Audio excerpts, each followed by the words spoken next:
Hi guys, my name's Dee, this is the Heroine's Corner and welcome back to my channel. And today, as you can see from the title, I'm going to be talking about classic literature, classic books, and also my classics TBR for the Classics Community Challenge 2021. That's a lot of classics. Let's just get straight into the video because there's a lot we need to talk about. I was never really interested in classics. I always, at school, I always thought like, why do we need to know about like old white people in the 1700s? And I just was never a fan of classics and I never wanted to read classics. I kind of just ruled myself out of classics, and I feel like that is one of the major problems with classic literature and as a community when it comes to what we call classic literature, is that we usually call the books written by old white men in the 1800s classic literature, and we rarely talk about modern classic literature in that conversation. So it leads to people not wanting to read classics because they believe that classics is a very specific kind of look, aesthetic, and that's a major problem that we have like as a community, I believe, because when we talk about classics as a community, we usually just talk about those classics, which is fine. A lot of the classics from the 1800s are really good and the authors are really good, but those aren't the only classics that are there and available. And when we're talking about classics, and 99% of the time we are recommending white authors, white books, I feel like it's slightly problematic, and I will touch on dark academia here. So the bookish side of that aesthetic when it comes to recommending books feels very white, and I feel like this is kind of the perfect time to just break out of just recommending white classics and try to recommend more diverse classics as much as we can. So with dark academia, like in particular, I've kind of found that there are two types of book recommendations. So you have the book recommendations that are actually about like academia, and then you have the book recommendations which are just classic literature.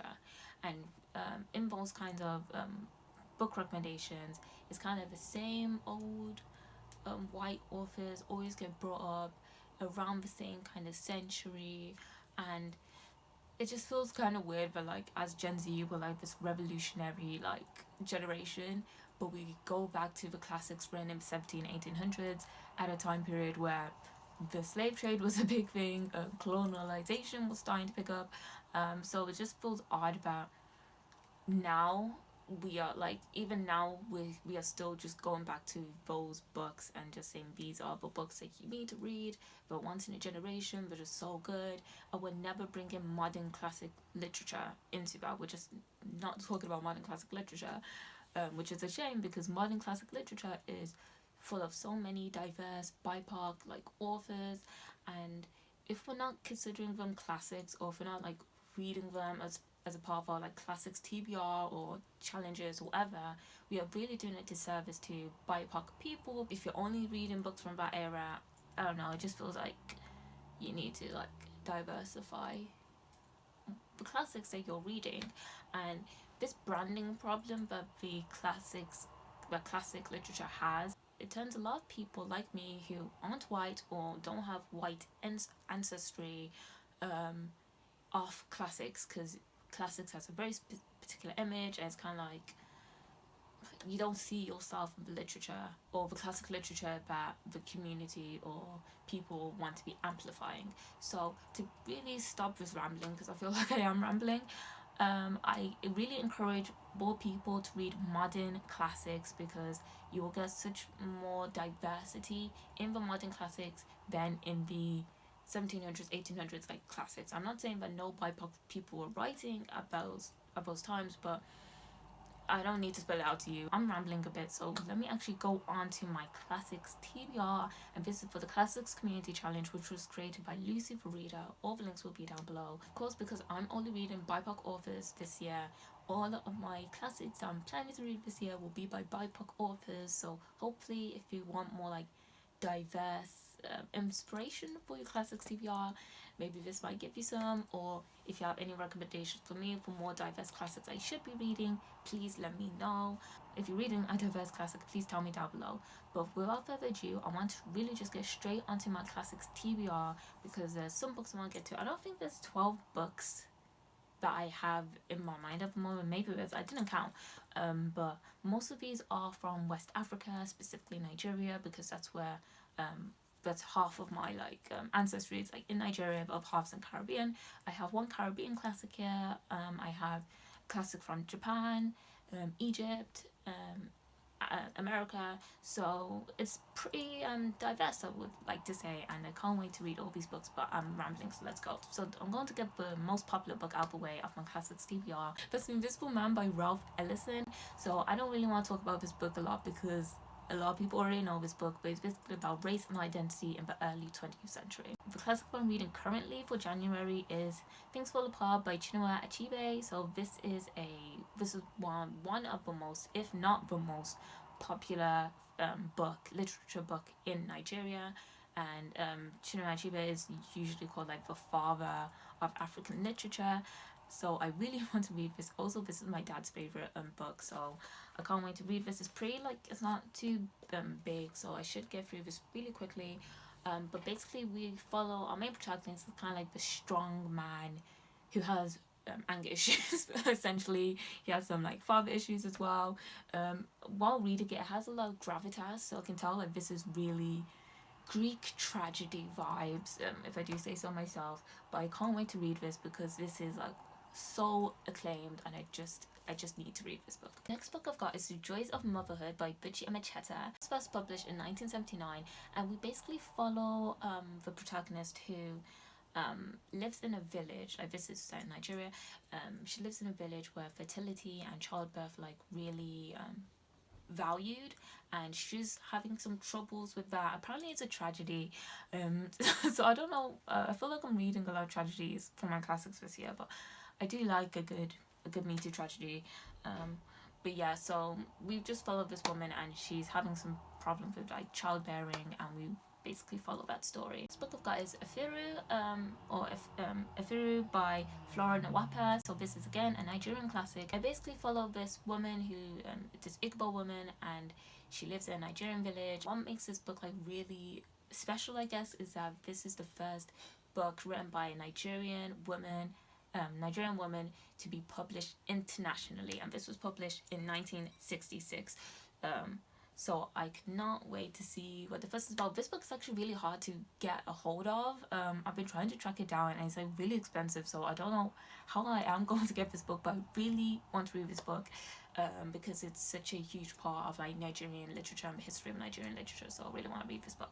Next book I've got is my Caribbean classic, and that is this is Annie John by Jamaica Kincaid, and this is a book set in Antigua, and the main center of this plot is a mother and daughter relationship. So this was first published in 1985, so I feel like this is like the most modern of the books I have on my TBR. Yeah, so this is just about a girl growing up in Antigua and the mother-daughter relationship. I don't think it's a very great daughter-mother relationship. So yeah, I can't wait to read this book. It's pretty short as well. I'm loving how short these books are. But the next book we have is a Japanese classic, and this is No Longer Human by Osamu Dazai. So this is a book which is about my identity and feeling disqualified to be human. Apparently this is a very heavy book. I first heard about this book from Artist and Geek, her channel, and she really raves about this author and talks about this author a lot. And I know he has other books that are like apparently like really great as well. So I do want to get to this book. I don't know when I'm going to get to it. I might read this for the Asian readathon that happens in like, I think it happens in May, so I might hold on to this book for a while. But yeah, I am a sucker for these like really deep, dark, introspective novels, so I can't wait to read this book. The next book we've got is actually an Egyptian classic, and this is Woman at Point Zero by Nawar El Saadawi. And this Nawar El Saadawi is like a really key and iconic like feminist figure in Egypt. He's basically, yes, an Egyptian writer and like feminist. And this is again a really short book, and we basically start the book with a woman who's in prison, and she's basically going to be executed. The book is basically like a flashback through her life to see how she ended up in this position. I really can't wait to read this book because I love books that start off where the protagonist is like in a really precarious situation, like in jail or something like that. So um yeah, I can't wait to read her books because she has a lot of other books out as well. So if I like this one, I will check out her her other books that she's published. So the next book we've got is from an Indian author. So this is the Indian classic is Nectar in the Sieve by Kamala Makandaya. So this book is set in India during the time of kind of change and like change and urban development, and we basically follow our protagonist who is married at the age of 12, and we just follow her life from that marriage up until her death. And again, I really like stories that like take us on, it's very like character driven, and we're just taken on a journey. And the next book we've also got is the postmorphous memoirs of postmorphous of Brás Cubas by Machado de Assis, and this is a Brazilian classic, and this was first published in 1881, and we basically follow this guy who's dead, and like it's his ghost, and his ghost is like, I don't think it's terrorizing people, but it's just doing wacky things. It's apparently a really wacky classic. Again, I heard about this book from Odds and Geek. I'll link her channel down below, by the way, because it's really awesome, and she's really inspired me to like read a lot more and diverse classics. We basically follow his ghost throughout the course of a novel.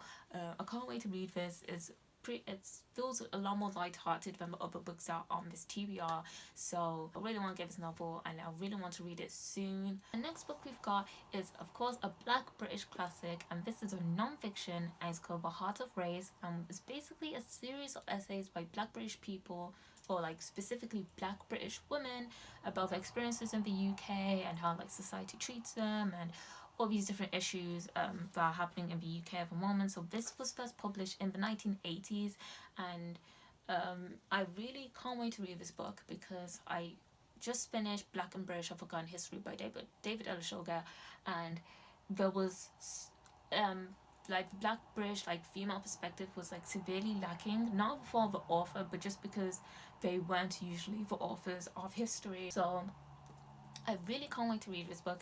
It's a bit big and the writing is like a bit small, but yeah, I can't wait to read this because I'm Black British woman, so I want to read more Black British women. That's all of my classics TBR that I really want to get to. There's other classic books that I will try to be reading throughout the year as well. But those are the books that are just at the top of my classics TBR, and I'll just be picking them up willy-nilly throughout the year. Thank you for watching this video, guys. Again, if you have any recommendations for diverse classics, or if you're interested in any of these diverse classics, please leave a comment down below, like and subscribe, follow me on Twitter. I'll see you guys soon on my next video. Bye!